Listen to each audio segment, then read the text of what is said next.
Меня часто спрашивают подписчики, просто зрители моего канала: Михайлович, как вы кладете конус и насколько ли он крепкий?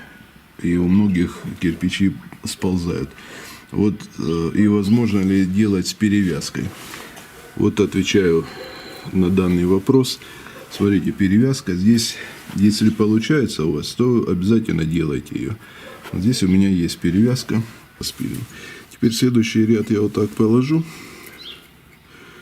кирпичей. Он уже у меня перевяжет. Вот этот ряд будет перевязан с этим рядом.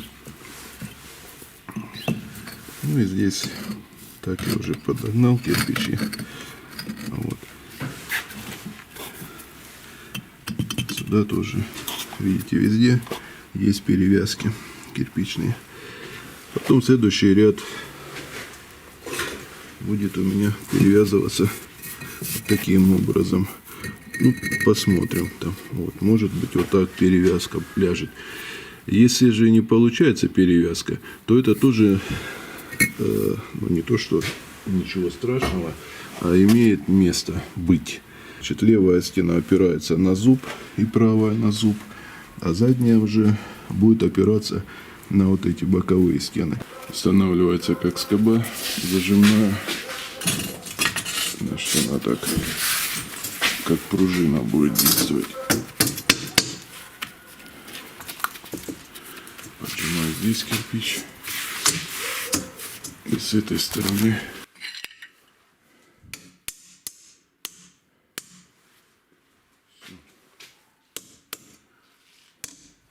арка стянута.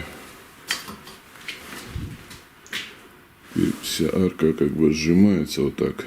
Вниз будет ей уже сложнее прогнуться, и тем самым будет до максимума исключено растрескивание. Ну, по крайней мере, если может и лопнет здесь трещинка, то арка уже точно не развалится. Такая вот технология. Первое дно у меня на вот этой высоте получается, то есть на ребро кирпич стоит. И от него вот буквально там следующий ряд вырезаете вот так в кирпичах треугольнички и устанавливаете маленькие уголки. Вторая высота. Здесь я еще не доделал, сюда будет устанавливаться правило. То есть вот такой вот запас высоты. Если у вас много углей, получилось сильно большой жар, вы можете переставить уголки на следующую высоту. Здесь у меня 30 сантиметров, 35 даже по осям. Это специально на сетку рассчитано, на барбекю. Зуб я начинаю размечать с того ряда, который над уголками. То есть вот над уголками прямой ряд проходит и начинается уже зуб. Ну вот в данном случае у меня уже с пятого ряда начинаться зуб будет. Значит, как я его размечаю? Никакого градуса я не высчитываю. Очень просто. В расчет идет от высоты арки, ну, арочного проема. В данном случае у меня здесь 50 сантиметров, вот 7 рядов. С этой высоты уже будет устанавливаться опалубка. Опалубка у меня имеет, значит, 12 сантиметров высоту. Значит, к вот этой высоте я добавляю еще 12 сантиметров. Получается у меня вот отметка, я уже здесь начертил, отметка крайней точки арки. Надо будет зуб поднять выше арочного перекрытия. Ну, там от 5 до 15 сантиметров, бывает 20 сантиметров, бывает там прямо на уровне арки выходит перелом зуба. Ну, лучше всего, показывает практика, зуб переламывать чуть выше арочного проема. Значит, у меня следующий ряд вот как раз выходит так, что получится здесь где-то 8 сантиметров выше арочного проема. Здесь у меня заканчивается первый зуб.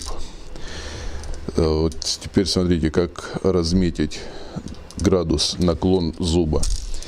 ставите какую-нибудь штангу, ну я вот в данном случае уровень поставил от края с задней стенки мангала, не вот этой задней стенки, а именно огнеупорного кирпича. Вот сюда вот я установил. Это у меня первая точка получилась. Вторую точку, как я задаю, я просто беру кирпич от задней стенки уже непосредственно облицовки. Вот кирпич. Это делаю я специально, потому что у меня после вот этого ряда идет тычком. Тычковый ряд как раз в кирпич вот так проходит, и чтобы его не рубить, ничего не делать. Здесь главная задача именно создать вот это ускорение потока в верхней части арки. И все. Тут сильно, если вы его наклонять будете, он просто будет перекрывать поток. Если сделаете ровно, то будет свободное восхождение дымовых газов без ускорения, будем так говорить. Поставили уровень, прочертили линию. Также и с правой стороны поставили в первую точку уровень, во вторую провели линию. У вас получается наклонная плоскость зуба. Все, вы сформировали ее. Ну а дальше все просто. Когда вы зуб выложите, тычком перевязываете, и начинается уже второй зуб. Второй зуб формируете на высоте, заканчиваться он будет на высоте сечения дымохода 27 на 27 сантиметров внутреннего сечения. Значит, все вот эти грани надо будет подвести к этому сечению. Ну, 27 на 27 сантиметров, это вот кирпич на кирпич. Получается 25 сантиметров плюс швы. У каждого там свои швы, бывает 26-27 сантиметров. Это внутреннее сечение. То есть вот здесь вот вы квадратик сделали и все плоскости к нему подвели. Задняя стенка идет вертикально вверх ровно. Потом подходит сюда кирпич у вас к вот этой плоскости. Вы его раз так отметили, отпилили, зуб приставили. Таким образом у вас задняя стенка, ну вернее зуб будет опираться на боковые стены мангала. То есть на левую сторону и на правую сторону. То есть он будет лежать у вас. И также будете зажимать вот подвесами от гипсокартона. То есть закладывать будете в зуб. Таким образом еще он будет задерживаться. Хотя он и так, в принципе, с таким наклоном он никуда не упадет. Так что вот, и здесь не забываем еще выше арки выставить еще по одному уголку с каждой стороны, для того, чтобы возможность была что-нибудь подвесить. Ну, такое вот короткое познавательное видео от Михалыча. Так что не забываем поставить лайк обязательно и подписывайтесь на мой канал, чтобы не пропустить новый выпуск. Еще интереснее будет. Пробежимся по размерам мангала. Значит, длина шампура 63 сантиметра.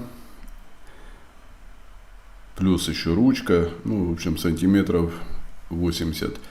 И чисто под угли 56 сантиметров. 56 сантиметров это чисто вот мясо готовится. На один шампур больше килограмма мяса можно нанизать.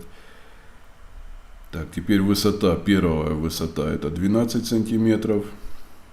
И вторая высота вот 22,5 сантиметра. То есть на вторую высоту вы ставите сетку. Здесь вы видите 36 сантиметров, как раз ширина сетки получается. Ну, полочку можно сделать 16 сантиметров, чтобы жир не забрызгивал кирпичную кладку.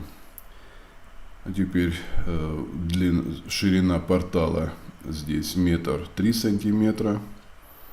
Это уже мангал такой приличных размеров получился. Портала 62 сантиметра. Средние размеры от 50 до 70 сантиметров интервал. И глубина мангала 90 сантиметров до задней стены. Ну, сейчас показываю вам конус, внутреннюю его часть. Видите, вся конструкция аэродинамическая, двойной зуб. То есть именно все грани спилены. Именно эта конструкция гарантирует вам стабильное горение. Ну а сейчас демонстрирую именно вот баварская кладка во всей своей красе. Славянский кирпич, Прованс Бунтруст. Видите его оттенки от красного до желтого, вот темно-синий, вообще гамма такая вот красивая кирпич. И видите, тычками это сделаны зубы дракона, архитектурные элементы. Ну а сейчас небольшой тест-драйв. Видите, как дым концентрируется и идет строго в дымоход. Хочу вам сказать, если будет задувать ветер или будет сквозняк, то никакая аэродинамика не спасет. Будет выдувать у вас и угли, и пепел из мангала, поэтому конструкция должна быть обязательно закрыта. Ход для мангала не обязательно делать высокий, достаточно просто поднять над уровнем кровли метр, там, полтора максимум. И этого достаточно. Сечение дымохода стандартное 51 на 51 сантиметр. Друзья, если вас заинтересовали мои конструкции, именно двойной зуб, полностью аэродинамика, все расчеты, есть у меня 3D проекты мангалов, мангалы с печью под казан, печи справа, слева. Прошу вас не стесняться, да, обращаться ко мне по рядовке. Все на доступном, понятном языке. Ну, еще отдельно хочу вам сказать слова благодарности за то, что подписаны на мой канал, за то, что смотрите мой канал. Я с вами на этом прощаюсь. Всем желаю счастья, добра. Пока.